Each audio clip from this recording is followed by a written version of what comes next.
Buenas tardes, buenas noches.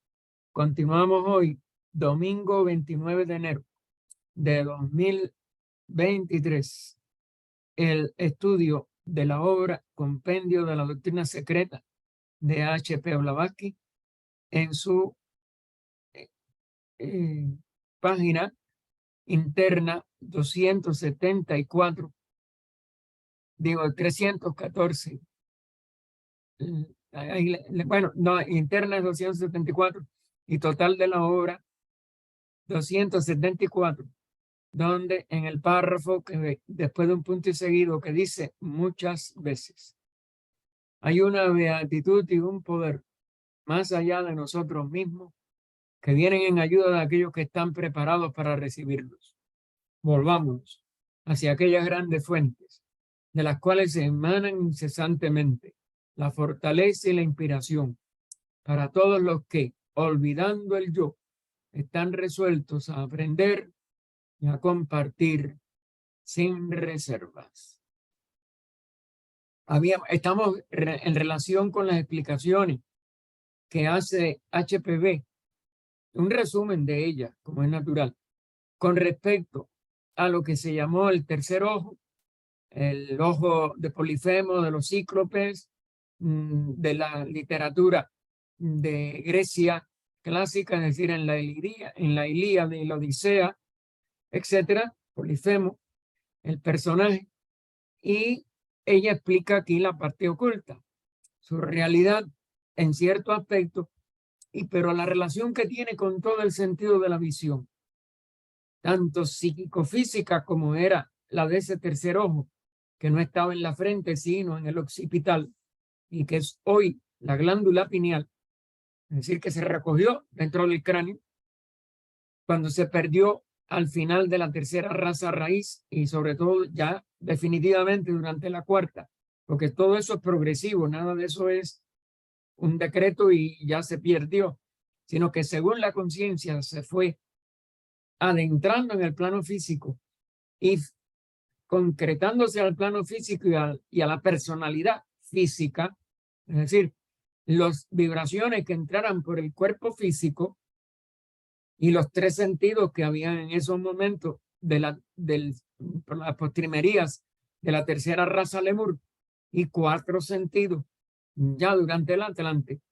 Ahora nosotros que somos quinta raza, todos los seres humanos, desde el punto de vista físico, nada más que somos una raza, porque todos tenemos cinco sentidos. Es decir, esta es la diferencia fundamental entre este concepto de las expresiones diferentes de las etapas de evolución humana que llamamos razas y que aunque tienen su última expresión o su expresión más densa en el cuerpo físico siempre es el primero que da el paso de avance de toda la raza humana, es decir, de toda la humanidad. Y por eso toda la humanidad físicamente es quinta raza, porque todos tenemos cinco sentidos.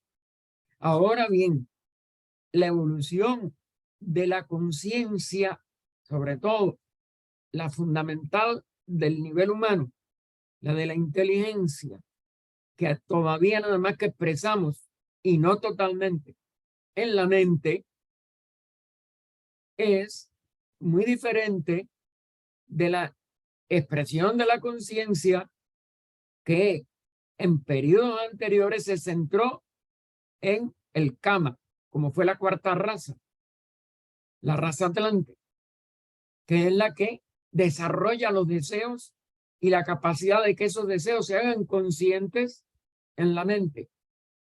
La mayoría de los seres humanos seguimos atrapados en gran medida, no hay, porque esto no es, nunca es 0 o 100, en gran medida entre el predominio de la expresión cámica, de la expresión de deseos, que fue la única predominante en la raza Atlante, y un creciente uso de la mente, de manas, de la inteligencia, que puede a través, sobre todo, de la función mental del razonamiento, darse cuenta del deseo que es positivo, del deseo que es negativo.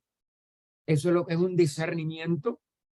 Y podemos entonces controlar el nivel de deseos a través de la función del razonamiento mental, y en el paso siguiente de la evolución humana, poder eliminar todos los deseos que nos sean inadecuados para ese crecimiento que tiene que estar basado no solo en la mente que razona, sino en la mente que intuye, que va a ser el sexto sentido de la sexta raza, y que va a ser un sentido físico, y que va a usar esta sede antigua de ese ojo psíquico físico, que se convertirá en una visión espiritual a través de una glándula pineal desarrollada como un sexto sentido. El estado actual de evolución, cuando hace uso de la pineal, es porque es un discípulo ya de los grandes seres, es un aprendiz de la espiritualidad, y es una como avanzada de lo que la humanidad va después a hacer con ese antiguo tercer ojo, que va a ser una capacidad de unificar la conciencia y que no esté ella disgregada y zarandeada entre deseos, mente y acción, etcétera, como es propio todavía de la quinta raza. Ahora, ya lo más avanzado de la quinta raza es el que puede usar la mente y controlar sus deseos, razonar lo que le conviene, no ceder físicamente a los deseos que le sean adictivos, negativos a su evolución misma y a sus decisiones como ser humano, que lo lleven a descontrolarse mentalmente y lo hagan agresivo, incapaz de contener sus apetitos, que es lo que lleva a la violencia, al asesinato, al robo, a la mentira y a tantas otras cosas que todavía gran parte de nosotros, por lo menos, tenemos que luchar, aunque siempre hagamos prevalecer lo superior, la razón. Todos los seres humanos son mis hermanos, constituimos una sola vida, aunque todavía yo no la realice, pero mi comportamiento tiene que ser en el nivel humano, no en el nivel animálico de los deseos egoístas, descontrolados, violentos y totalmente que atentan contra los demás, que no aman a los demás, etc. De ahí, claro, al llegar a la verdadera fraternidad, que no tenga ni una sola mancha en ningún pensamiento ni fugaz, todavía nos queda un trecho por avanzar. Pero ya el ideal de la fraternidad, que tan mal se expresó cuando la Revolución Francesa y que degeneró en el terror, por eso mismo, porque lo animal se fue por arriba del ansia de fraternidad, del ansia de igualdad, del ansia de cooperación. Eso, en la postrimería de esta misma raza, y ya necesariamente en el mundo por la cantidad de cosas negativas que podemos hacer con el adelanto científico técnico que hemos alcanzado, necesitamos que ya se pongan en acción. Necesitamos que ya nosotros nos comportemos, no solo los que pertenecemos a una institución o hacemos estudios como los teosóficos, y a nuestra institución que tiene como único objetivo que se nos pide que cumplamos y que nos comprometemos a cumplir cuando entramos es el de la fraternidad universal sin distinción de ninguna clase. Eso que sea una realidad normal de la expresión humana, aunque no se pertenezca a una institución, aunque no se haya estudiado la sabiduría divina, sino que sea espontáneo, que la humanidad sea capaz de abrazar, de amar, de perdonar a los que los agreden, injurien, cualquier desavenencia, cualquier grado de desarmonía, que uno no rompa la propia, que uno abrace al ser que se equivoca y lo abrace como hermano. Entonces, bueno, ese tercer ojo se perdió, pero como ella pone en el final de lo que estudiamos la semana pasada, el ponerlo en la frente era una licencia exotérica que, como es natural, en la Ilíada y la Odisea, Homero utilizó. Esto arroja también luz en el misterio, es decir, el hecho de este tercer ojo, incomprensible para algunos, de la relación entre la evidencia anormal, lo enfatiza en itálica, o espiritual, y la pureza fisiológica del vidente. Y el que se entrena para tener evidencia, como se le enseña, se le instruye a los aspirantes a la vida espiritual por algunos seres adelantados, iniciados o hasta adeptos, se tienen que comprometer a esa pureza, porque si no la mantienen, se mancha, se entrevera, se entremezcla, confunde lo que es verdaderamente superior con apariencias de entidades como los elementales, los elementarios, que tratan de dominar a este incipiente vidente que no ha alcanzado la estatura de la perfección de un adepto. Y continuaba, que es donde tenemos que empezar, esto ha sido una introducción. Muchas veces se hace la siguiente pregunta: ¿por qué el celibato, que ustedes saben que se obliga a los monjes de muchas ramas religiosas ya decaídas y dogmatizadas, pero que obviamente proceden de instructores mundiales que no por gusto establecían estas normas?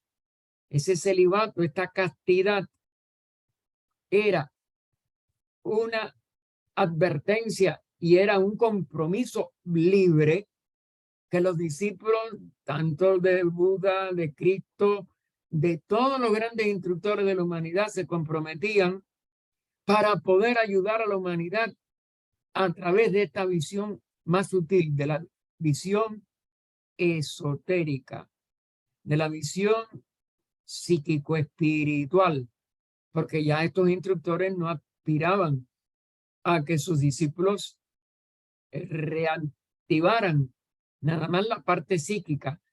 Tenía que ser esta evidencia anormal espiritual, y para ello hay que tener una pureza fisiológica total. No se puede usar el sexo para el placer. ¿Se dan cuenta? Y es lo que la limitación promedio de toda la humanidad actual, es lo que le incita el deseo sexual a darle placer. Y vemos todas las cosas inútiles que se hacen para obtener ese placer, inútiles no, dañinas, que se hacen para obtener ese placer sin el propósito de procrear, sin el propósito superior de traer una nueva criatura al mundo, que es la función sexual, sino para nada más quedarse placer. Y entonces eso se le prohibía al vidente, que se le entrenaba porque era discípulo de estos grandes seres. No se le prohibía, se le explicaba Recuerden, no había dogma ni en Gautama, ni en Jesús, ni en ninguno de estos grandes instructores. Hubo nada más que la explicación de estas leyes y el compromiso del que quería ser un seguidor, ser un auxiliar para ayudar a la humanidad de estas grandes enseñanzas, se comprometían a esta pureza fisiológica. 300, 400 años después de Jesucristo, varios, quizás casi 1.000.000 de años después del hinduismo, se convirtió en los renunciantes, en los, como éramos, célibes, pero obligados a hacerlo. No que fueran capaces de cumplirlo por comprensión de su causa. Y por eso se convirtieron y son en todas esas religiones dogmas. Entonces, pero ella nos pregunta, ¿por qué el celibato y la castidad son regla y condición sine qua non? La frase latina es obligatoria en el sentido, pero interno de cada uno, sin la cual usted no puede hacer eso. Si usted no tiene esa pureza, usted no se meta a desarrollar este sexto sentido, porque en vez de ser un sexto sentido de la intuición espiritual, se convierte en un psiquismo y víctima, un psiquismo pasivo, que lo convierte a usted en víctima de entidades que usted no puede cerrar en la puerta.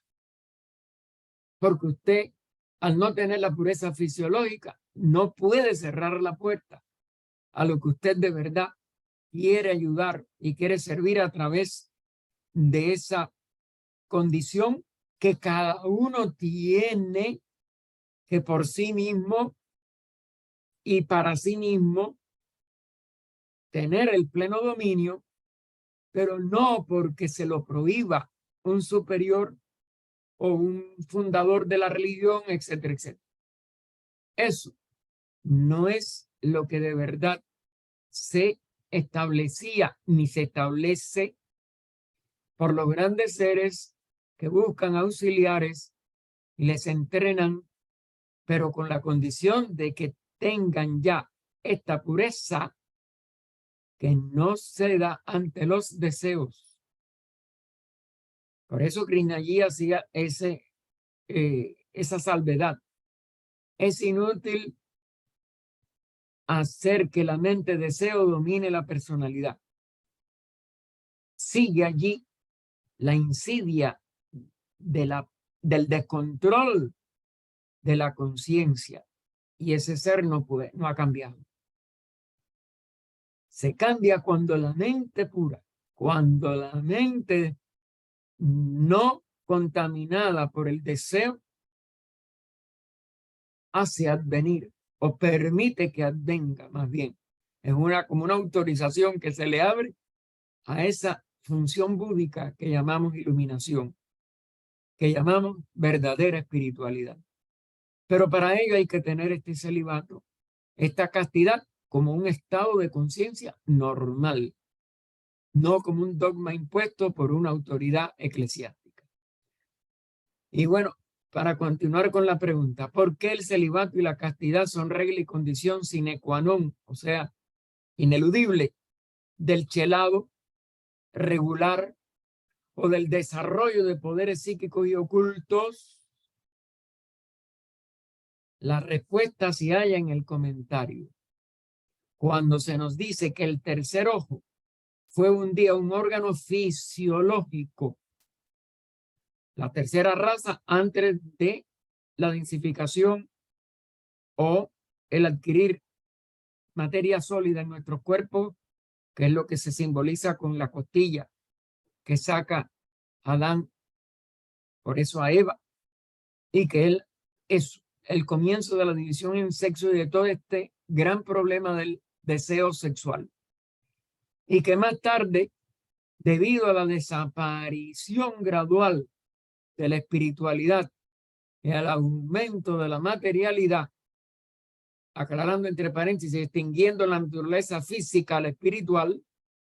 Es decir, nosotros no tenemos naturaleza espiritual espontáneamente manifestándose en nuestro cuerpo. Lo tenían hasta un poco antes del promedio de la tercera raza raíz, la raza lemur. Pero ya el resto de la tercera lo fue perdiendo a velocidad gigantada y la cuarta lo perdió ya definitivamente hasta ahora. Y ahora hay que hacerlo por reascenso de la conciencia, pero como dijéramos, manejada por nuestro interior, manejada por nuestro verdadero ser superior, trabajando en nuestro cuerpo físico y recuperando la conciencia espiritual por desarrollo.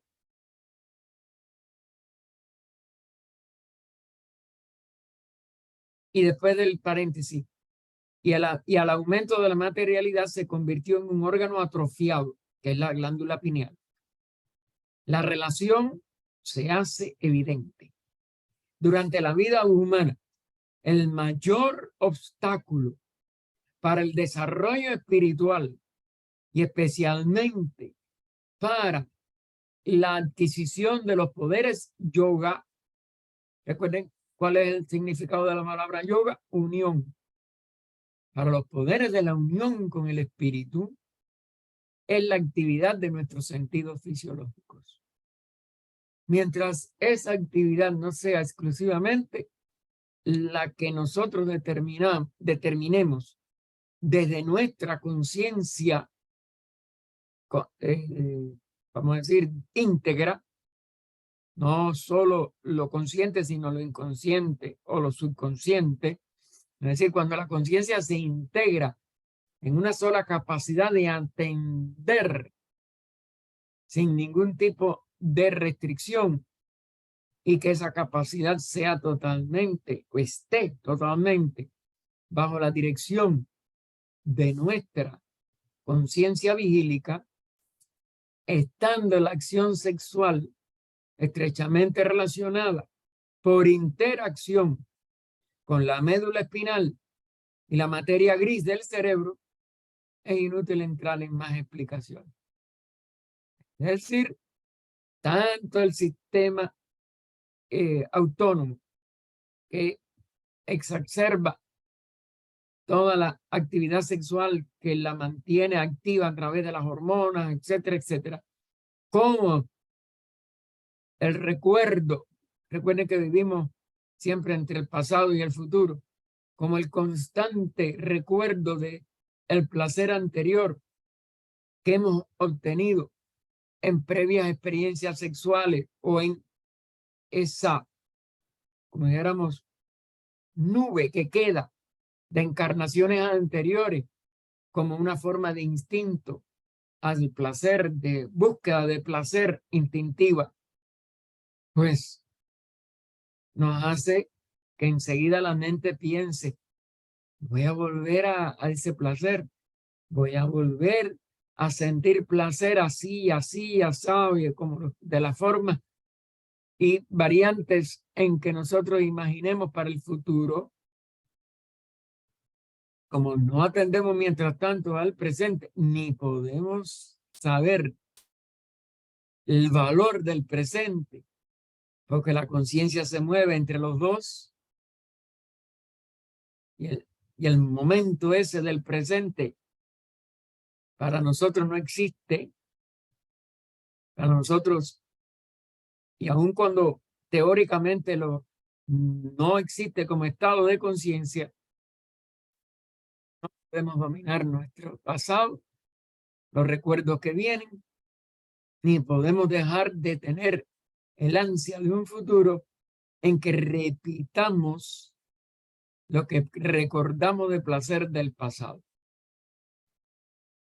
Así que, por supuesto, el estado normal y anormal del cerebro y el grado de actividad en la médula oblongada, que ustedes saben que es la que hace la relación entre el simpático y el sistema cerebroespinal, etcétera, reacciona poderosamente sobre la glándula pineal. Pues debido al número de centros, entre comillas, de esa región que gobiernan la gran mayoría de las funciones fisiológicas de la economía animal, que es la que se, como dijéramos, el sistema automático, el sistema de vitalidad y de búsqueda de la manutención, el mantener la especie, etcétera, etcétera. Todo eso está ahí ligado. Y debido también a la estrecha e íntima proximidad de con dos sistemas en uno casi, la médula oblongada tiene que ejercer una acción inductiva muy poderosa sobre la glándula pineal. Y por ello, no puede haber el desarrollo de la glándula pineal como el centro de nuestra visión interna, mística, espiritual, oculta, sino que volveríamos nada más que a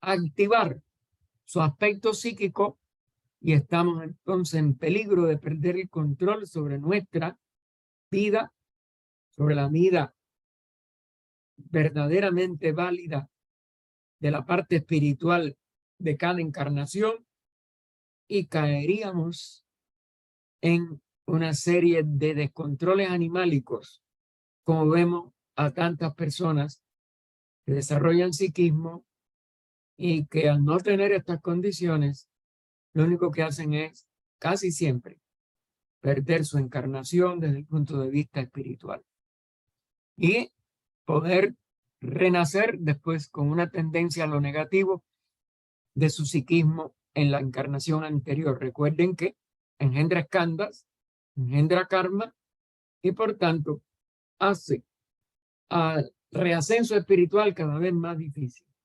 Luego, mientras no tengamos un progreso suficiente de nuestra capacidad de no responder a nuestros deseos, de poder controlar primero y eliminar después la fuerza de los deseos de nuestra vida superior, de nuestra vida consciente, de nuestra vida como alma encarnada, es preferible no tocar ninguno de estas teclas, ninguno de estos resortes, porque sería poder poner en peligro gran parte de nuestra evolución futura. Se asegura por la autoridad de la ciencia que muchos animales, aclara entre paréntesis, especialmente entre los órdenes inferiores de los vertebrados, quitándole el paréntesis, asegura por la autoridad de la ciencia que muchos animales tienen un tercer ojo hoy atrofiado. Es decir, es que hay restos de toda la evolución física en todas las especies, no solo en el ser humano, pero que necesariamente debió estar activo en su origen. Claro, cuando había menos densidad, y los animales también tenían esta capacidad. Fíjense que vertebrados inferiores, no ya los mamíferos ni nada, porque eso sí proceden en gran medida de la evolución humana, pero tenían esa capacidad y hay ciertas, como si dijéramos, reminiscencias de ello en que aún mamíferos superiores, como por ejemplo el perro, etcétera, ven y sienten cosas que el ser humano ya no siente y que obviamente tienen que estar en relación con esta parte psíquica, porque nadie está viendo nada y el perro sí lo ve y otros animales. Luego, todo eso es prueba de que esto es no solo una opinión científica, sino una realidad palpable y capaz de ser detectada aún en la vida moderna. Hay paleontólogos que aún hoy están convencidos de que este tercer ojo funcionó originalmente y sin duda tienen razón, afirma HPV. Al principio, todas las clases y familias de las especies vivientes, al principio, eran hermafroditas y objetivamente de un solo ojo. Y un ojo que abarcaba no solo la visión de lo más denso, sino la visión de lo más sutil. En el animal, cuya forma era tan etérea, habla ella astralmente, es decir, ya en la materia que tiene luminosidad, cuya forma era tan etérea como la del hombre. El hombre también tenía un cuerpo luminoso antes que los cuerpos de ambos, animales y humanos, principiasen a desenvolver la frase simbólica usada en alguna de las escrituras, como fue el Génesis antiguas, vestidos de piel, esto es a desenvolver desde adentro, porque todo va de adentro afuera, en el sentido de lo espiritual, de lo sutil, etcétera, hacia lo personal, lo material, lo externo. Todo viene de la realidad de ese espíritu superior. No puede. Entonces, como si dijéramos ser lo que primero, el caparazón primero que el organismo. Primero el organismo, después el caparazón. Y eso, pues, pasó con esta densificación. Esa realidad de la conciencia animal humana empezó a expresarse en niveles muy sutiles y después se fue arropando, se fue vistiendo de piel por fuera, que es donde entonces se va a densificar mayormente. Así que viene desde adentro afuera el denso revestimiento de sustancia física o materia con su mecanismo fisiológico interno. Y aclara después de un guión, el tercer ojo era primitivamente lo mismo que en el hombre, en estos animales, el único órgano visual, porque no había en realidad una necesidad de la visión física diferente, porque lo físico no se había densificado como para poder estorbar la captación de la vida que rodeaba a estos seres que era tan sutil como la propia. Los dos ojos físicos frontales, ahora fíjense lo que ella va a explicar, que eso la ciencia que yo sepa hasta ahora tampoco lo acepta. Los dos ojos físicos frontales solo se desarrollaron más tarde, tanto en el bruto, en los animales, como en el hombre, cuyo órgano visual físico estaba al principio de la tercera raza en la misma posición que el de algunos de los vertebrados ciegos en nuestros días, o sea, debajo de una piel opaca. Es decir, ahora está debajo de una piel porque ese revestimiento no se había densificado, porque ese sentido no tenía que vencer la materialidad de la materia más densa que hoy tendría que vencer para que ese animal fuera capaz de ver. Pero ya hoy son vertebrados ciegos y sin embargo tienen ese ojo bajo de su piel opaca. Pero en aquella época no era una piel opaca, era una piel luminosa. Recuerden, eran materias astrales radiantes, luminosas. Solamente que las etapas de desarrollo del ojo singular o primitivo, tanto en el hombre, que es lo que hoy la glándula pineal, como en el animal, están ahora invertidas. Pues el hombre pasó ya por el estado no racional en la tercera ronda y se encuentra más avanzado que el bruto por todo un plano de conciencia.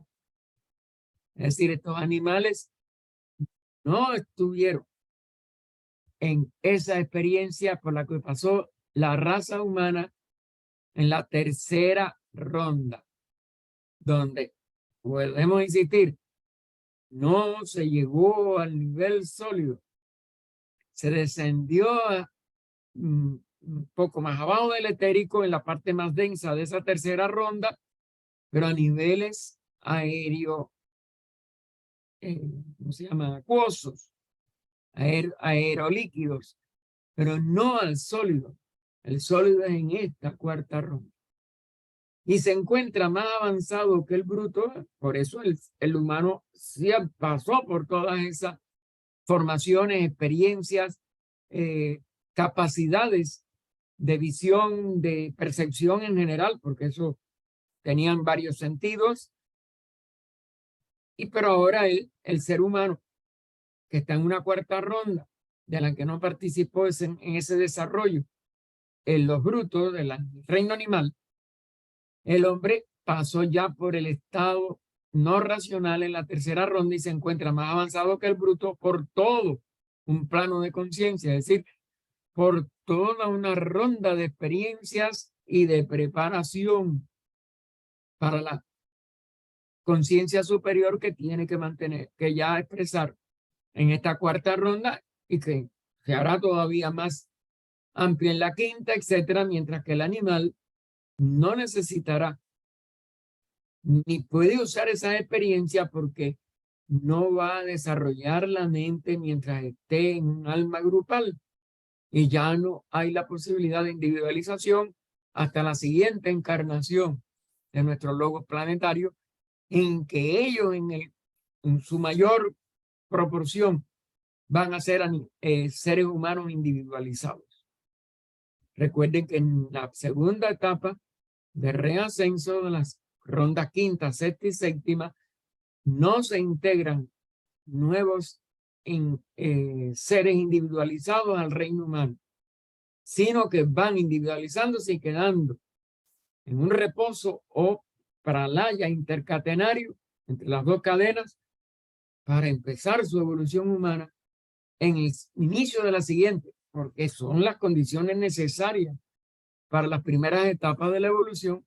Ahora esas condiciones ya no están al alcance, ni las jerarquías que ayudan en ese proceso, que eso lo explica ella tanto en cosmogénesis como en antropogénesis. Recuerden que de 12 grandes jerarquías quedan nada más que 7 con nosotros. Las otras 5 ya no hacen ninguna función hasta que no vuelvan a expresarse como, no, quizás no ellas mismas, porque siempre se va adelantando, como es natural. Toda la evolución va hacia adelante. Pero bien,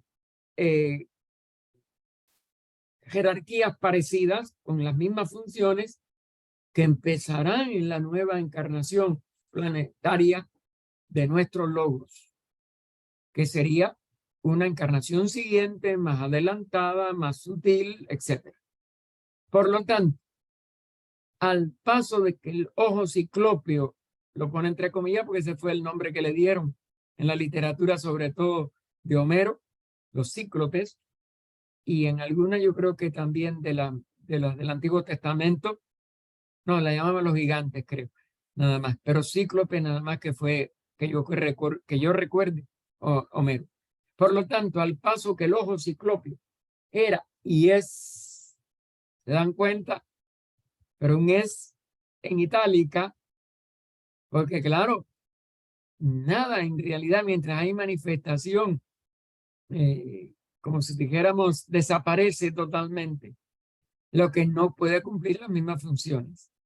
Por lo tanto, al paso que el ojo ciclópeo era y es, aún en el hombre, el órgano de la visión espiritual, también lo enfatiza, y va a ser el centro de la visión búdica y de la sexta raza raíz, un nuevo sentido, como es natural, el sexto. En el animal fue el de la visión objetiva. Ellos nada más que llegaron a esa visión. No hay un alma individual que pueda evolucionar en esta parte más sutil y por tanto no necesita esa capacidad que sí el ser humano, porque el ser humano sí ya se encamina a completar su expresión septenaria. Y este ojo, habiendo cumplido su misión, fue reemplazado en el curso de la evolución física de lo simple a lo complejo por dos ojos. Y de este modo fue puesto a un lado y conservado el primero, ¿no? El tercero, que era único en un principio, y conservado por la naturaleza para posterior uso en futuros eones. Es decir, todo va a quedar en ellos con una glándula que no va a activarse de esa manera, o en un resto que no va a activarse de esa manera, pero en el ser humano para activarse con el ojo espiritual. Fíjense las diferencias que hay por la ley de evolución entre cada una de las etapas y aún las funciones específicas dentro de cada uno de los reinos, aunque el reino humano haya sido el pionero de muchas de estas expresiones en el reino animal por su mayor evolución, sobre todo por su individualización. Esto explica por qué la glándula pineal alcanzó su mayor desarrollo proporcionalmente al menor desenvolvimiento físico, porque hacía falta para esa visión de lo invisible, de lo que único se estaba manifestando al alcance de la y con capacidad de utilización para la humanidad, sobre todo, como si dijéramos, incipiente infantil, pero para que pudiera transmitir lo que fuera útil de ello también al reino animal, que recuerden que el reino humano es el que, vamos a decir, el que va adelante y el que abre la puerta de muchos de estos desenvolvimientos de los reinos que le siguen. Y que en los vertebrados es en donde es más prominente y objetiva esta glándula pineal, mientras que en el hombre se encuentra cuidadosamente oculta e inaccesible, excepto para el anatómico. No por ello, sin embargo, es menor la luz que esto arroja sobre el porvenir físico, intelectual, porque esa es otra de las expresiones de la conciencia y la que sirve de puente entre el espíritu y el cuerpo más denso, y espiritual de la humanidad, porque la humanidad es la que sí en esta culminación de su desarrollo va a poder expresar ese espíritu y la totalidad de ese espíritu cuando alcance el yoga, cuando haga la unidad con la vida total de la cual descendió y a la cual va a reascender, porque ya él sí va a terminar su ciclo de 7 reinos.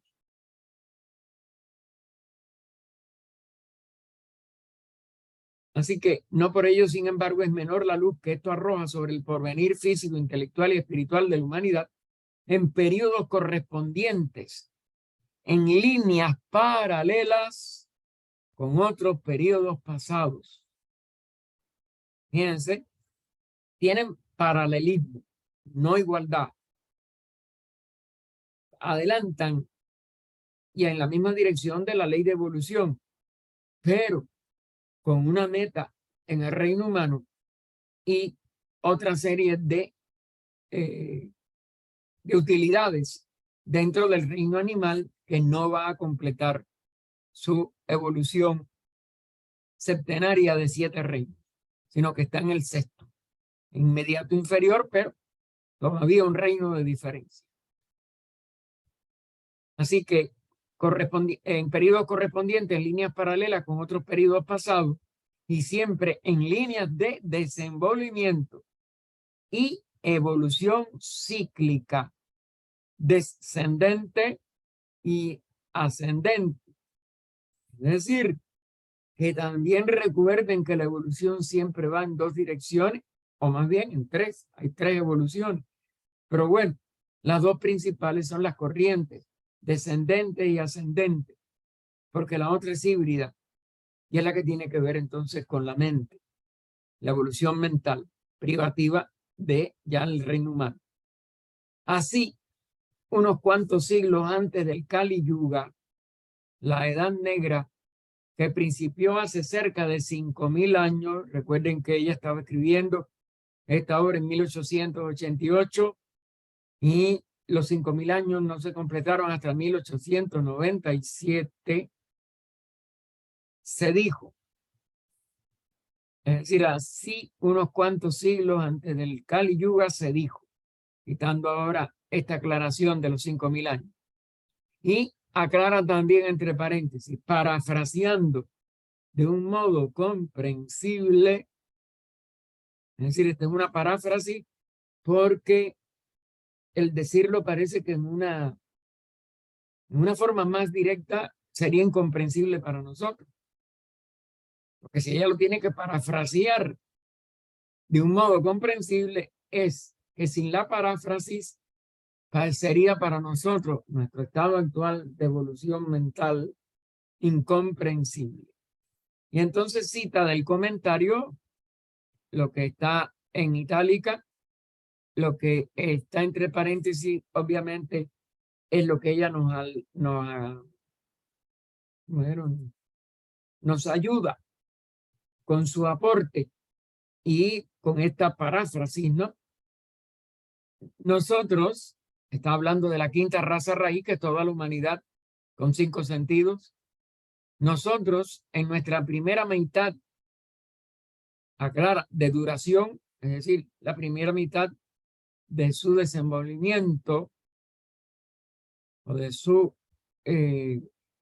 estadía ya sobre la tierra como raza nueva, es decir, no como el Atlante, que tenía 4 sentidos. Nosotros en nuestra primera mitad hacia adelante, y entonces vuelve a aclararnos entre paréntesis, en el arco ascendente del ciclo. Recuerden que el ciclo terminó su descenso en la cuarta raza raíz. Y por tanto nosotros como quinta somos la primera en reascenso, como raza completa.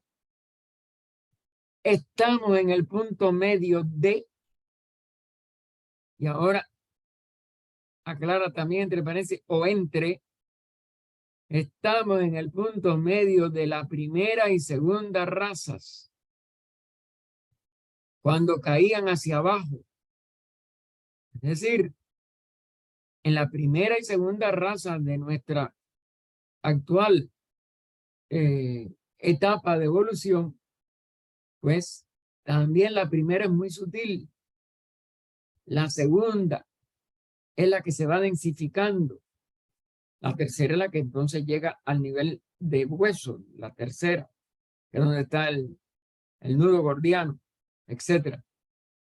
Pero fíjense cómo la primera y la segunda razas estaban todavía en un ciclo de descenso relativo, aunque ya al término de la quinta, al término del Atlante de la cuarta, debía de haber comenzado ese periodo de reascenso, pero que las subrazas pues son, y las razas siempre empiezan en un nivel más sutil que el punto medio, que es donde de verdad empieza su nivel de reascenso, porque tanto las razas como las subrazas, tanto las rondas como las cadenas, etcétera, todas empiezan en un nivel sutil, descienden en primera, segunda y tercera, y la mitad de la cuarta, y solamente toman el impulso de reascenso al final de la cuarta, pero en sí donde se manifiesta como una raza completa de reascenso es la quinta. Para que entiendan bien esto que ella está tratando de ponernos. Así que nosotros, en nuestra primera mitad hacia adelante, estamos en el punto medio de la primera y segunda razas cuando caían hacia abajo.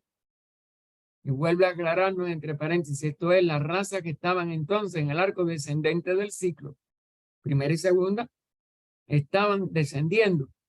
Es decir, ellas caían para abajo, aunque estuvieran en un ciclo que ya no era del inicio del descenso, sino que se repetían, se reflejaban en que al ser la mitad de todos 7, el 1, el 2 y hasta el 3 y la mitad de 4 están en el de descenso, en el de caída. Y vuelve ahora a hablarnos entre paréntesis, es decir, a aclararnos. Esto es, las razas estaban entonces en el arco descendente del ciclo. Y entonces, después de punto suspensivo, el comentario es más largo, calcula por ti mismo la NU y observa. Es decir, es este entrenamiento que tenemos que tener de que todo lo que se inicia de cualquier periodo más largo anterior, pues tiene que ser descendiendo.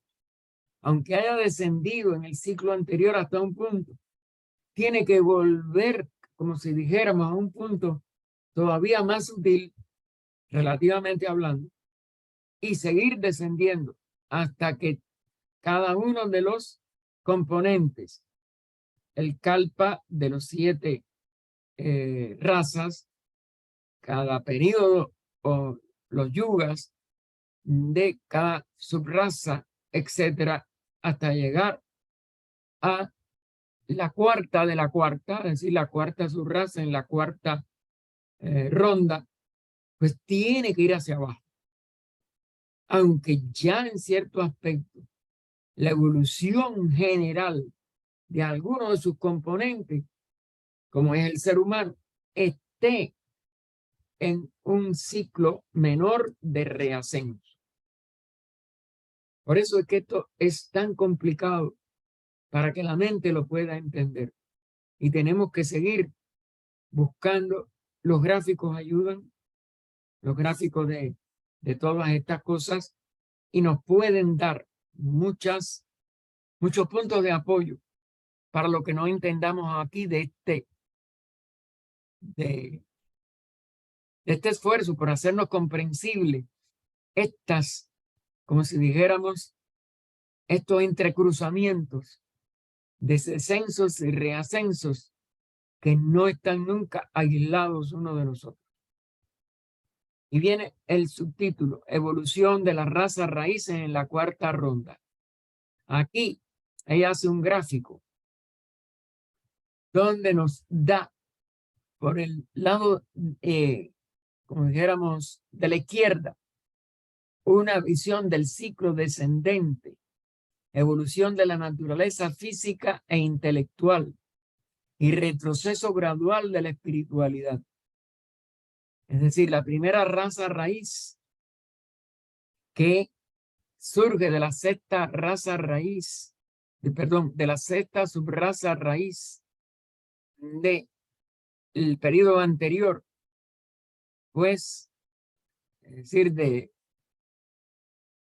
mismo nivel que va a tener la sexta raza raíz de nuestro periodo actual, perdón, ya de reascenso, vino descendiendo desde un punto ya hasta cierto punto intermedio de una serie de descensos que se habían obtenido en las rondas anteriores, pero no había acabado de descender al nivel físico que nosotros tenemos ahora.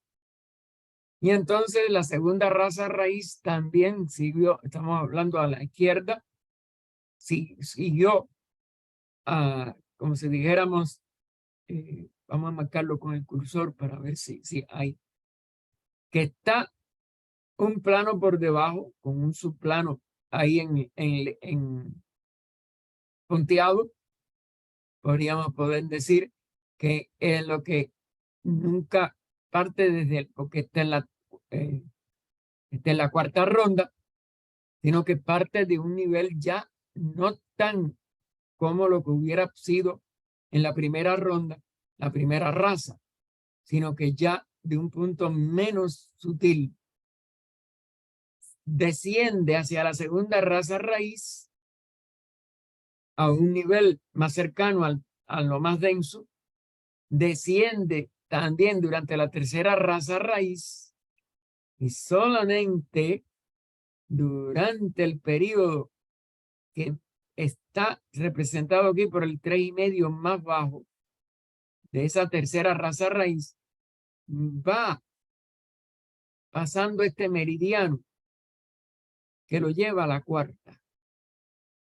La cuarta en realidad es todavía en sí la más densa como estado de conciencia y por tanto no empieza a hacer una, como diéramos, incidencia de su utilización relativa, que es lo que ella pone aquí, ciclo ascendente, y es la revolución o reversión de la espiritualidad y de crecimiento gradual de la materialidad y de la línea y de la mera inteligencia cerebral, que es la que se tiene que acabar de, como si dijéramos, de sobrepasar en la sexta raza raíz, que ustedes ven que va a ser equivalente en densidad a la primera. Durante su mitad va a ir más arriba todavía que la primera, porque termina en una séptima raza raíz mucho más espiritual que lo que fue la séptima anterior, que más o menos empezó por esta primera raza raíz. Esto es una, como una elipse, una forma de en que ustedes siempre vean de que se parte en cada ciclo intermedio, como fue esta cuarta ronda, de un nivel sutil, pero ya relativamente que se había descendido de algo que no podemos aquí poner en todo, porque eso habría que hacer una verdadera elipse muy compleja, y entonces va descendiendo primera, segunda y tercera, y ya en la cuarta es donde va a ir en realidad comenzando a reascender, pero no es perceptible al final de la lemur ni en el inicio de la cuarta, sino ya después de que la cuarta alcanza su promedio.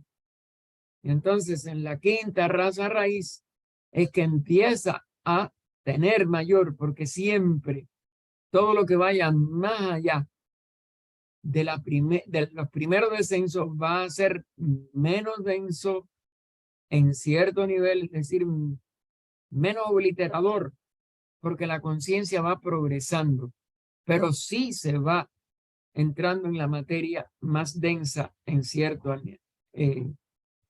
sentido. Tenemos que dejarlo aquí, esto, los que veremos ahora las preguntas que deben de haber, que son muchas, y trataremos de poderlo plasmar y después continuaremos el próximo domingo, que ya será el almanaque. Ya tengo que anotarlo porque si no, siempre me pierdo.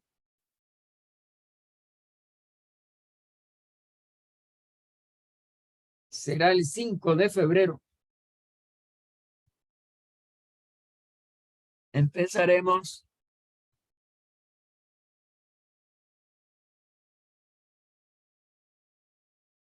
las 3, 7, 3, 1, 6, 3:73 la final. Y ahora vamos a ver un momentico, que es el final de la 276. De la 276, final del gráfico. Veremos a repasar este gráfico. Vamos a ver ahora las preguntas que haya y trataremos de poner en palabras esto. Me es muy difícil. Yo no tengo la sabiduría, tengo nada más con información y por ello no puedo ser muy, como dijéramos, capaz de explicarlo todo en detalle. Oh vida oculta que vibras en cada átomo, oh luz oculta que brillas en cada criatura, oh amor oculto que todo lo abarcas en la unidad, que cada ser que se sienta uno contigo, sepa que por lo tanto es también uno con todos los demás. Paz, paz, paz a todos los seres. Ya, espérense, déjenme ver. Sí, adelante, Ernesto mismo. Sí, hermano, muy interesante acerca del tercer ojo, la glándula pineal, y aquí nos habla de una relación que tiene con la médula oblongada. Dice Sí. que esta tiene que ejercer una inductiva muy poderosa sobre esta glándula. Bueno, ¿a qué se refiere con eso, con inductiva muy poderosa? Que induce una fuerza. Acuérdate que la médula oblongada es la que tiene que ver tanto con el simpático como con el cerebro espinal, etc. Y entonces ella, por lo que ella pone aquí, porque yo no lo conozco desde el punto de vista oculto, nada más que esta información induce, es decir, lanza una energía o hace que esa energía penetre en la glándula pineal. En sentido específico, yo no tengo más ninguna información. Pero lo que sí nos damos cuenta de que mientras el ser humano no tenga, como ella explicó en los párrafos de la diferencia que hay entre las condiciones internas que tiene que tener un ser humano al dogma hoy de que todas las religiones o todas las personas que están al frente de una institución dogmática impone celibato, impone una serie de cosas. No, no, no, es la ley. La ley es que para tú deducir lo espiritual, tú tienes que primero ser consciente de cómo tú eliminas de tu vida lo animal, lo, como dijéramos, incontrolable de tu conducta, pero es que eres tú mismo, no es que te pongan un dogma, sino que tú comprendas que si tú utilizas tu vida para el placer físico, para el placer emocional, para la búsqueda del placer, tú no estás preparado para la vida espiritual. Y que si tú haces ese disparate, tienes que, vamos a decir, conformarte con el resultado negativo que la violación de una ley natural tiene. El ser espiritual no vive para su egoísmo. El ser espiritual vive para la vida total de la humanidad, que es la vida una. La vida no solo de la humanidad, de todos los reinos. Y por ello no puede haber una violación de las normas de que un placer de un cuerpo separado, porque es lo que buscamos, a través de una egoísta búsqueda de satisfacción, no puede ser incapaz de perjudica. Y estás perjudicando y estás violando una ley si tú quieres tener capacidades espirituales. Las capacidades espirituales vienen de ese estado de inocencia. No se perdieron porque perdimos esa inocencia. No se puede recuperar esa capacidad espiritual si no es a través de la inocencia, pero inocencia verdadera, no represión como se hacen las religiones y filosofías actuales. Por eso, la religión no se podrá reivindicar ni ser verdaderamente lo que religa, lo que nos lleva hacia arriba, mientras los dogmas no se hayan eliminado. Los dogmas tienen que eliminarse, pero no para un libertinaje, que es como lo está interpretando la mente promedio actual humana. No, yo hago lo que yo quiero. Y el libertinaje, ¿a qué ha llevado? A enfermedades, a guerras, a total incomprensión entre los seres humanos. No, porque lo animal no puede volver vamos a decir, a imperar. Y es como el libertinaje hoy lo concibe. No, yo hago lo que me da la gana y ya. No, usted está perjudicándose, pero está perjudicando a otros. Usted tiene que beneficiar a los demás para ser capaz de manejar la fuerza del espíritu. Y usted tiene primero que recuperar el estado de inocencia, el estado de beatitud, el estado de nada más vivir para la vida total. Y entonces usted, como si dijéramos espontáneamente, se convierte en una expresión de la fuerza espiritual, de la bendición del espíritu, de la bendición de todos los seres y de todas las criaturas, porque usted trabaja para la vida superior, para la vida verdadera, no para los cuerpos donde esa vida está todavía encerrada y quiere buscar el placer. No, la beatitud no es placer, es bienaventuranza. Hay otras palabras, pero nosotros creemos que eso es, como dijéramos, cuestión de literatura. No, es la realidad de la ley. ¿Me entiende, mío? Hermano, hay una relación entre Chushuma, Ida, Píngala con la glándula pineal. Con todo, claro, y con la médula oblongada y con el cerebro. Eso se integra en un solo estado de conciencia que llamamos conciencia mística.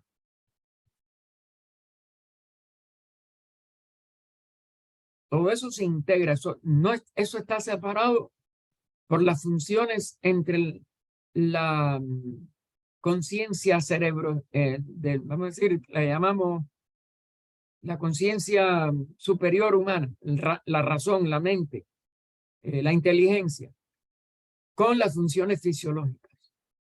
Todo eso está separado ahora por el estado, vamos a decir, medio de evolución en que nosotros nos encontramos. Eso tiene que volver al nivel de unidad, porque es su verdadero arco de retorno. Eso que ahí en ese grafiquito está muy difícil de poner en palabras, pero que representa eso vuelve a ser la misma unidad de donde se diferenció al comenzar el ciclo de evolución humana. Gracias, hermano. Bien, ok. Adelante, Dani. Gracias, hermano Escapar. Tomando el tema de Adán y Eva y sobre la costilla, entendemos que eso fue algo que pasó en la tercera raza y sabiendo que fue cuando el humano se hizo básicamente de carne y hueso. Sí, correcto. ¿Qué más podemos añadir a eso? ¿Qué más podemos que usted me puede explicar sobre eso? Que la ley de la manifestación humana para este ciclo en que nos manifestamos con dos sexos separados es un nivel de procreación y el poder creador se empieza a recuperar porque ¿cuál es la función del sexo? Traer una nueva criatura. Y traerlo porque hay una capacidad en el polo masculino, en el polo activo, para poder plasmar en el polo femenino el que se forme una nueva criatura y que esa criatura ya, como si dijéramos, exprese la vida, pero de otro ser individual. Y es un misterio, es una actividad creadora, pero está todavía nada más que centrada en una función que en lo físico nosotros no percibimos cómo entra esa alma y quién es quien posibilita que esa alma entre.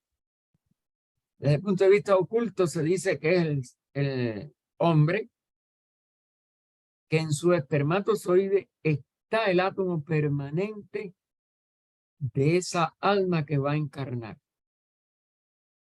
Pero eso es algo que en detalle no podemos nosotros decir más nada, ni saber más nada. Ahora, lo que sí es una función idéntica, salvando las distancias entre un cuerpo físico y el sistema planetario, de 7 globos, de toda una serie de factores y figuras inmensos, pero es el primer paso para poder usted, cuando complete su evolución humana, expresarse en una jerarquía que empiece a administrar un sistema planetario como auxiliar del logo, pero después esa jerarquía de anchojánica, como se le llama ahora, de señores de sabiduría, tiene la capacidad de manifestar todo un sistema planetario. Y después, un sistema solar. Y sabe Dios después más allá porque no sabemos detalles. Entonces, hermano, ¿se puede decir que la creación humana comenzó en la tercera raza? No, la capacidad del ser humano para poder con sus cuerpos atraer la vida de una nueva expresión, de una encarnación, de un alma individualizada, empieza en el nivel de la tercera raza y en esta división de sexo. Ahora, hay toda una serie de contratiempos y eso que es lo que se simula entonces con la expulsión del paraíso. Pero es porque, fíjense, tiene que ver con el desarrollo de la mente, porque también se activa la mente en esa misma tercera raza raíz. No es que no tuviéramos mente, era que no la teníamos capacidad para activarla. La jerarquía de los pitris solares nos la despertaron o nos, vamos a decir, nos proyectaron la capacidad de que la despertaran. Y ahí empieza entonces el hombre a que su mente pueda crear, pero sobre todo crear un nuevo vehículo para un alma individualizada también. Son aspectos de la ley que en detalle nosotros no conocemos, pero que en las estancias, tanto de cosmogénesis como antropogénesis, usted va a ir profundizando, aunque claro, nos quedan una cantidad de misterios que nada más que desarrollaremos y descubriremos cuando alcancemos la estatura de esos adeptos que fueron los que son el fruto de ese despertar de la inteligencia y por tanto de la creatividad. Y los que nos hacen entonces ser como un hombre celeste, un núcleo de antiguos hombres individuales que se comportan como una jerarquía, siguen siendo una unidad, pero cada uno aporta una cualidad única que no repite ningún otro ser. Otro de los misterios de la evolución. Ningún ser desarrolla una perfección idéntica a otro. Cada adepto es único. Y sin embargo, en la jerarquía funciona como una unidad mayor. Ya no es un individuo. Otra de las cosas que se nos escapan de no leer entre líneas, de no buscar una serie de conexiones, pero que si usted la busca, HPV lo señala bien claro. Ningún hombre celeste repite a otro. Ninguna jerarquía, por tanto, dianchojánica repite otra. Cada una es única, pero cumple funciones similares.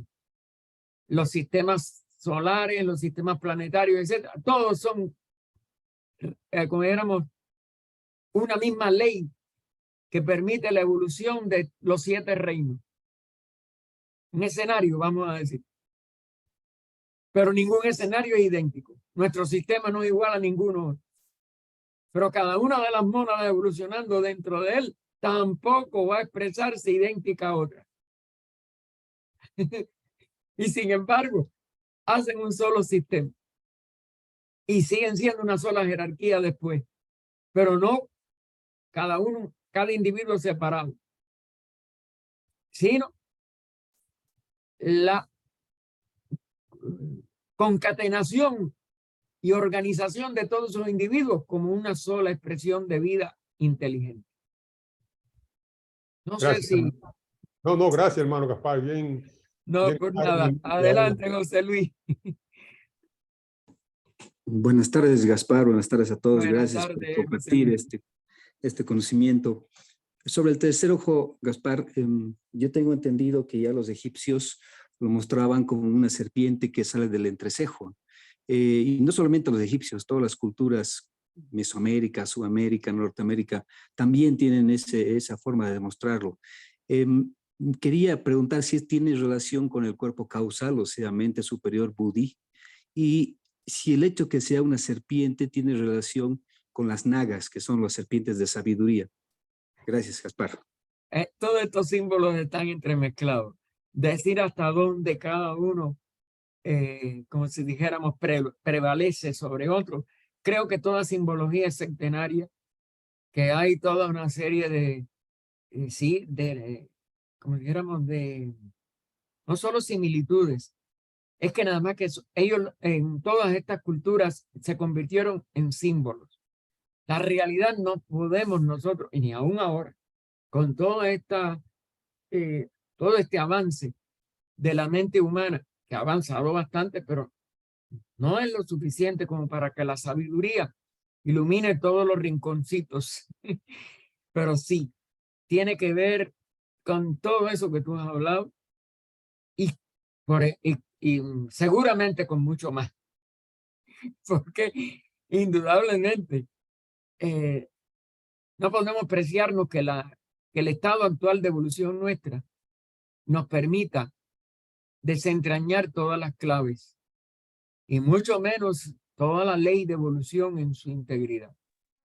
Pero indudablemente no está por gusto la serpiente, es el símbolo del conocimiento, es el símbolo de la sabiduría, los nagas, es el símbolo de la mente universal, de la ley, por tanto, entonces, universal de evolución.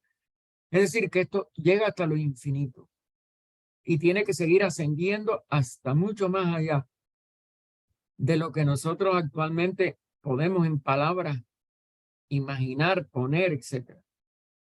No hay, esto todo hay que seguirlo, como si diéramos, prestando atención y tratando de descubrir algún significado todavía más profundo que el que actualmente podamos llegar. Hasta que alcancemos, como es natural, la verdadera sabiduría total y nos autorrealicemos como un ser superhumano, que no es superhumano, es la culminación de los 7 reinos y por tanto entrando en otra que detalles no sabemos ninguno, pero que van hacia una vida cada vez más inmensamente abarcante, útil y mucho más allá de toda individualidad. Otro de los misterios. Fíjate que todos los reinos anteriores al reino humano son colectivos. Y el reino humano es el único que es individual. Pero cuando el ser humano logra el Dharmamegha Samadhi de la terminología del yoga, deja de ser un ser individual. Por tanto, ese concepto del hombre celeste, como le llama HPV en la doctrina, o de la jerarquía de anchojánica, como se le llama también en la filosofía yógica. Es decir, señores de sabiduría, forman algo que nosotros aquí no podemos concebir. Es inconcebible e inefable como la misma vida total del universo. ¿Algo más, José Luis? Sí, sí, Gaspar. Dime. En el tercer tomo de Antropogénesis, al final, si mal no recuerdo, Madame Blavatsky explica que recién en la quinta ronda lograremos perfeccionar la mente. Entiendo que es la mente superior, que significa que en esta cuarta ronda nuestro trabajo estará todavía en la mente y en cama, ¿no? Bueno. Va a tener su reflejo, pero no el encierro, vamos a decir. Es decir, nuestra ronda es la más material. Ya aún en la sexta raza, y mucho menos en la séptima, vamos a tener el encierro actual. Nuestros cuerpos no solo van a perder el sexo, van a perder la limitación de nada más procrear en la forma actual, sino que la creatividad vaya a estar ya en manos del alma espiritual humana. La sexta raza, a través de Budi, es creativa. Y la séptima figura, no podemos ni sospechar cómo va a ser. Ahora imagínate, eso en la quinta ronda completa no va a haber nuestra actual tampoco densidad, ni nuestra actual división en sexo quizás, o de una manera muy diferente y muy espiritual, desde el principio, que pueda suceder. Y en la séptima ronda, pues menos todavía, inconcebible. Mira, especular hasta cierto punto eso es inútil porque nosotros no podemos, en nuestro encierro actual y en nuestra limitación de manas, de la mente actual, ser capaces de poder alcanzar esa sabiduría. Pertenece a la sabiduría. Yo no me atrevo a poderte precisar respuestas específicas, pero lo que sí estoy seguro es totalmente diferente a la cuarta ronda. No va a haber conflictos ni ninguna de las, como éramos, de las ambivalencias, de los extremos actuales que todavía vemos a nuestro alrededor, y es una humanidad totalmente diferente a la que nosotros mismos ahora sentimos, conocemos. Porque la evolución no va atrás, la evolución va hacia adelante como es natural. Y por tanto hacia lo sutil, hacia lo espiritual, hacia lo místico, hacia lo inmenso que no ahora no podemos ni tan siquiera imaginar. Adelante, la hermana Teresa, que después voy a ver unas preguntas que están aquí. Dígame. Os voy a enseñar, con tu permiso, Sí. algo para contestar también algo a José Luis. A ver si podéis ver, lo voy a acercar, a ver. Es el sello de la sociedad, ¿no? Sí. Es el sello de la Sociedad sí, Teosófica, sí, donde está la serpiente alrededor, la medalla, mordiéndose la es cola. la sabiduría, Sí. como has dicho tú antes. En el centro está el triángulo femenino y el masculino. Sí. Y en el mismo centro está la Trinidad. Todo esto, pienso, porque yo, claro, yo no soy ninguna intelectual, pienso que todo esto lo tenemos nosotros dentro de nuestro ser. Por supuesto. Nuestro corazón. Y esto es lo que hay que desarrollar. ¿Y cómo desarrollamos esto? Pues tú has estado haciendo esta tarde, o sea, esta noche, lo importante que es lo que tú has estado diciendo para abrir mentes.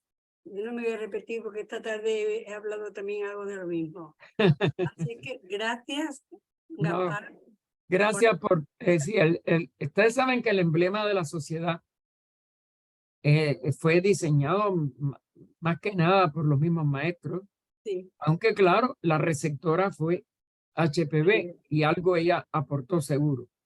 Pero es un símbolo, o un emblema, perdón, constituido por 7 símbolos mínimos, y si lo subdividimos, pues quizás el 12, 10 al menos, el 12. Es decir, es una síntesis de todo el universo. Fíjense que el santo monosílabo que está arriba, presidiendo por todo, es decir, es de donde surge el universo y a donde retorna. Claro. Porque es la vibración primera del logo, la palabra creadora. Y de allí surge todo lo demás. La suástica que tanto se le teme y que lamentablemente fue tan mal usada, aunque girando al revés en el hemisferio norte, que es cuando es destructiva, o no destructiva, cuando disuelve un universo en la nada. Pero como está girando por encima y ya en ese ciclo, que también es el símbolo de la serpiente mordiéndose la cola, los ciclos que todos entran dentro, el final de uno entra en el inicio del otro, pues estamos movidos por esta cruz girante y por esta fuerza de la evolución y de la vida. Ahí está toda la fuerza. Pero bueno, nosotros tenemos ese gran emblema, y es un emblema que no solo es sacratísimo, que no solo fue diseñado por la fraternidad de adeptos para ayudar a toda la humanidad, sino que para mí es un canal constante de inspiración, de energía, de pensamientos, de todo. Centrémonos en ese emblema que nos lo dieron los maestros, que nos lo dio la jerarquía de nuestro planeta. Y tratemos de nosotros hacernos en la vida, a que la vida nuestra sea la expresión de ese emblema de la sociedad. Gracias, Teresa. Hay una pregunta que me dice, Teresa. el tercer ojo está conectado con el chakra y a su vez con el chakra laríngeo y coronario. ¿Qué son los chakras superiores? Se dice que el coronario es por donde se va la conciencia y nuestro espíritu en el momento de nuestra muerte. Y es que da una aureola de un santo, que es la iluminación. Y este triángulo del chakra coronario, tercer ojo y laringio está en conexión con la tríada superior. Y pregunta, ¿es correcto? Bueno, este es uno de los arreglos. Recuerde que hay toda una serie de aspectos de la energía. Y, por ejemplo, muchos antiguos decían que el espíritu salía por la boca. Hay otros ocultistas que nos explican de que no sale ni por el coronario, sino por un punto entre los parietal y el occipital. Es decir, por una puerta vía que se le llama. Y que hay un nadi que va del corazón a esta parte posterior, que es la que conecta. Quizás sea un preámbulo de lo que va a hacer después la humanidad cuando ya active otra vez la visión interna espiritual. Esto tiene muchas probabilidades y muchas energías. Y no solo hay una Trinidad, recuerde que hay una sagrada tetractis en muchos aspectos. Para Pitágoras la tetractis era más sagrada que la Trinidad, y las dos combinadas dan el 7. Es decir, los juegos de fuerza, esto tiene, para mí entender, alguna, como dijéramos, algún significado importante, y es correcto en una serie de relaciones de fuerza.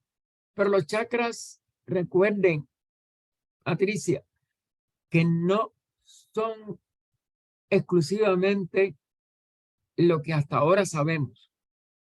Son centros de conciencia, son centros de fuerza. Hay toda una serie de relaciones entre los que ya están desarrollados y los que tenemos que llegar a desarrollar.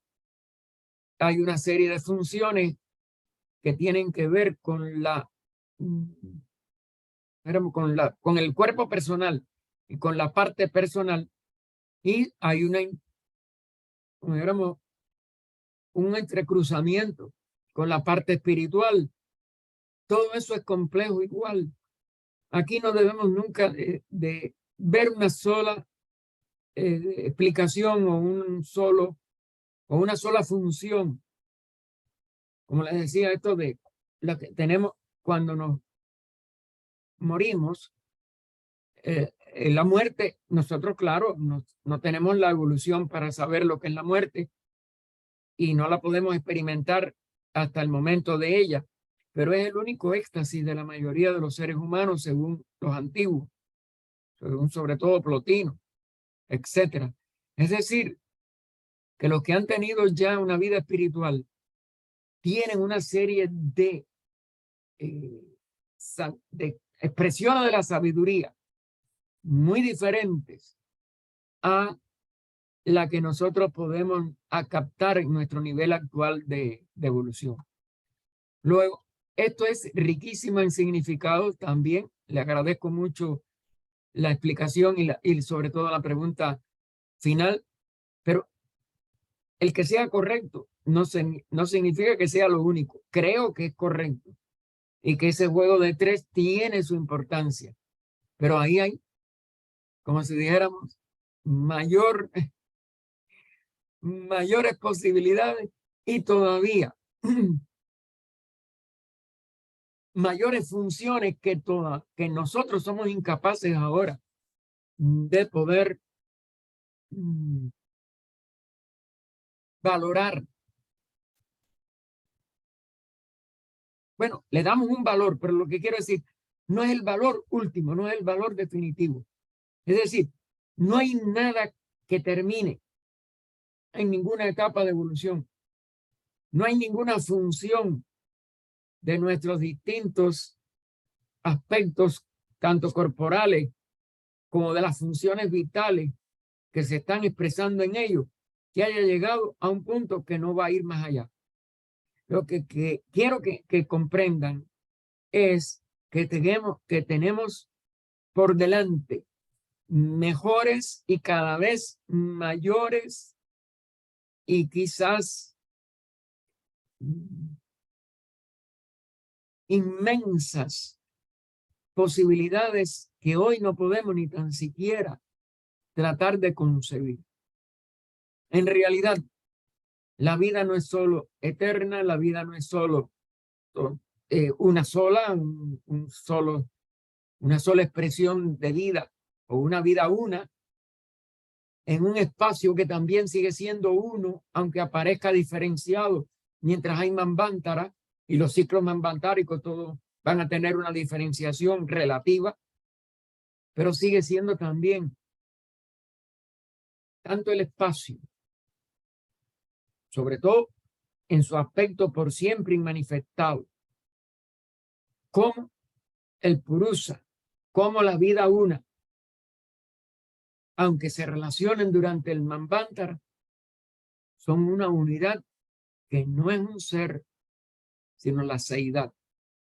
El bines de HPV en la doctrina, que es un concepto que va más allá de todos los seres y de todas las evoluciones y de todo, y es donde único está, como ella puso en la primera proposición fundamental de esta misma obra de la doctrina, lo inconmensurable e incognoscible. Y por ello, no hay ningún ser que lo pueda penetrar en su integridad, porque no es y siempre es. No es nada manifestado, no es nada que pueda expresarse como un ser.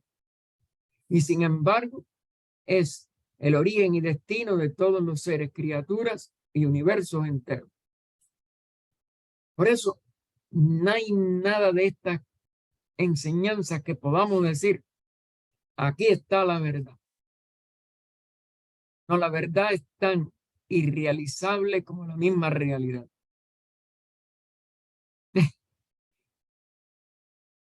Hay que poner la frase siempre de Krishnaji, es lo que es. pero en el sentido no del ser que somos como manifestación, sino de lo que es como esa seidad, como esa única realidad inconcebible e inefable, pero que nunca podrá expresarlo un ser. Y bueno, tenemos que llegar al final. Espero que en 1 hora 5 minutos nos ayuden en también